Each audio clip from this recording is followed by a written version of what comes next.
Inside this boring brown box is a Razer Huntsman Elite gaming keyboard, and in this video I'm going to review it.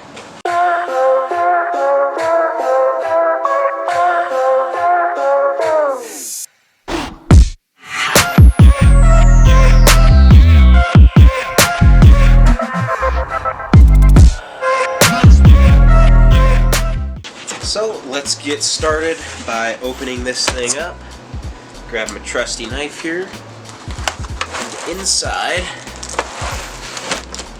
is the Huntsman Elite, along with the wrist rest, and there's nothing else in the box. So it comes in this nice plastic bag. Here is the user manual, quick start guide, everything you need to know about the keyboard. We get the keyboard itself, which is pretty hefty. That's got some serious weight to it. And we've got two USB plugs coming off of this, which is very interesting. I'm not sure what that's all about, but we've got two USB-A ports coming off of the keyboard. This cord is not detachable, and this is a really thick cord as well. It's got some sort of like hub here. So not sure what that's all about, but I'll figure that out later on. And then also in here we get the detachable wrist rest, which honestly feels really nice and soft, and has some nice soft leather on it.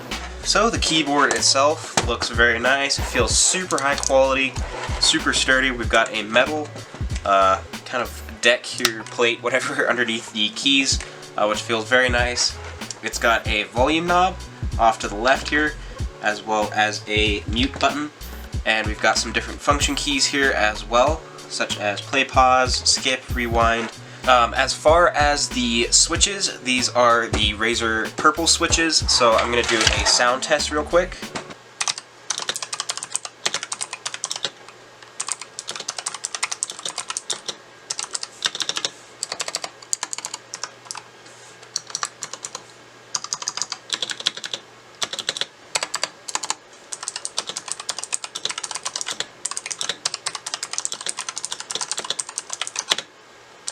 So obviously this keyboard does have Razer Chroma. It's got per key lighting as well as lighting around the edge.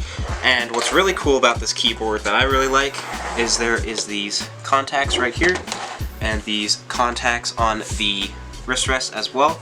So the wrist rest just kind of clips in here and it meets with those contacts, and then you have RGB underglow around the wrist rest and the keyboard as well, which is really cool. So taking a look at the underside of the keyboard, it is a plastic bottom. We've got these nice, very grippy rubber feet here. And as far as the tilt or height adjustment, we've got this right here, and then we've got a tall setting as well, which is pretty cool. So that is the medium, and that is the tall, which is at quite a steep angle actually. So pretty cool being able to have two adjustability settings in those feet.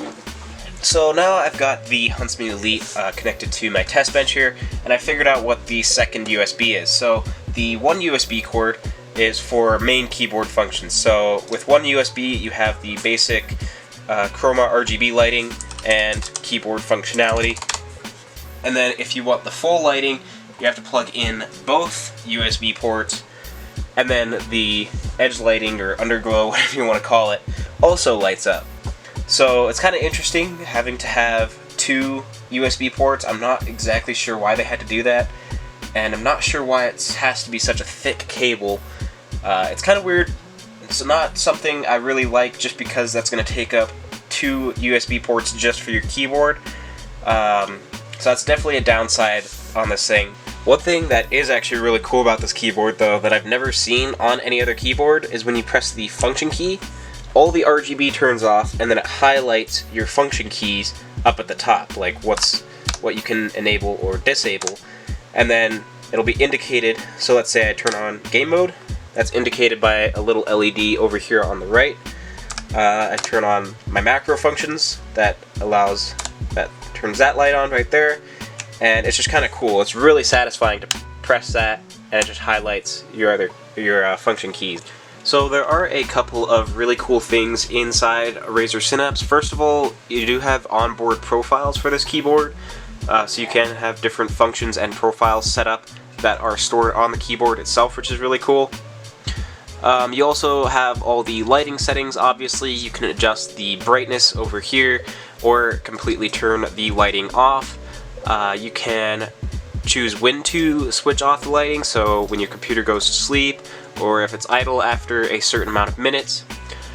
You do have the quick effects over here, so obviously you got your standard stuff like your rainbow puke wave or wheel.